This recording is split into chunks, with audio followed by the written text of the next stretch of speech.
Hello ನಮಸ್ಕಾರ, ನೀವು ನೋಡ್ತಾ ಇದ್ದೀರಾ ಇಂಡಿಯಾ ಫಸ್ಟ್. ನಾನು ರಕ್ಷತ್ ಶೆಟ್ಟಿ. ಈಗ ಹೆಡ್ಲೈನ್ಸ್. ಇವರೇನೋ ಯಮನ ಭಟರೋ ಏನೋ, ಸಾಲ ಕೊಟ್ಟು ಶೂಲಕ್ಕೇರಿಸೋ ಈ ಬಡ್ಡಿ ದಂಧೆಗೆ ಬೀಗ ಜಡಿಯೋ ಕಾಲ ಹತ್ತಿರವಾಗ್ತಾ ಇದೆ. ಮೈಕ್ರೋಗೆ ಅಂಕುಶ ಹಾಕೋ ಸುಗ್ರೀವಾಜ್ಞೆಗೆ ಸಂಪುಟ ಸಮ್ಮತಿಸಿದೆ. ಆದರೆ RBI ಕಾನೂನು ಅಡ್ಡಿಯ ಆತಂಕವೂ ಇದ್ದು ಆಂಧ್ರ ಮಾದರಿ ಸರ್ಕಾರ ಪ್ಲಾನ್ ಮಾಡಿದೆ.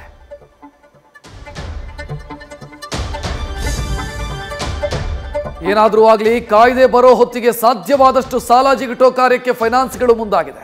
ಈ ಒತ್ತಡಕ್ಕೆ ಸಿಎಂ ತವರು ಸೇರಿ 2 ಬಲಿಯಾಗಿದೆ. ಸಾಲಕ್ಕೆ ಬೆದರಿ ಬೈಲಹೊಂಗಲದ ಹಳ್ಳಿಯೇ ಖಾಲಿಯಾಗಿದ್ರೆ, ಕೊಪ್ಪಳದಲ್ಲಿ ಸಾಲ ಕಟ್ಟದ್ದಕ್ಕೆ ಮನೆಗೆ ಸೀಲು ಬಿದ್ದಿದ್ದು ಬಸ್ ಸ್ಟ್ಯಾಂಡೇ ಆಸರಿಯಾಗಿದೆ.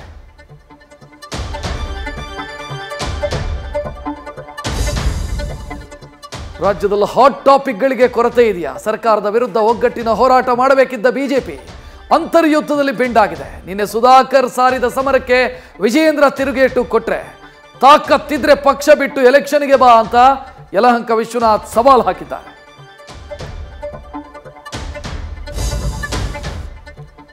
ಹೆಸರು ಶಿಫಾ, MSc ವ್ಯಾಸಂಗ ಮಾಡ್ತಾ ಇದ್ಲು. ಎಂದಿನಂತೆ ಕಾಲೇಜಿಗೆ ಹೋಗಿದ್ಲು. ಆದರೆ ದಾರಿ ಮಧ್ಯೆ ಏನಾಗಿದೆಯೋ ಏನೋ, ಈ ರೀತಿ ಹೆಣವಾಗಿ ಸಿಕ್ಕಿದ್ದಾಳೆ.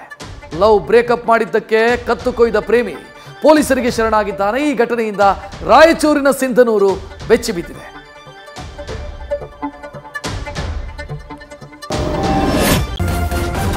ನ್ಯೂಸ್ ಫಸ್ಟ್, ನಿರ್ಭೀತಿಯಿಂದ ನಿಮ್ಮ ಪರವಾಗಿ.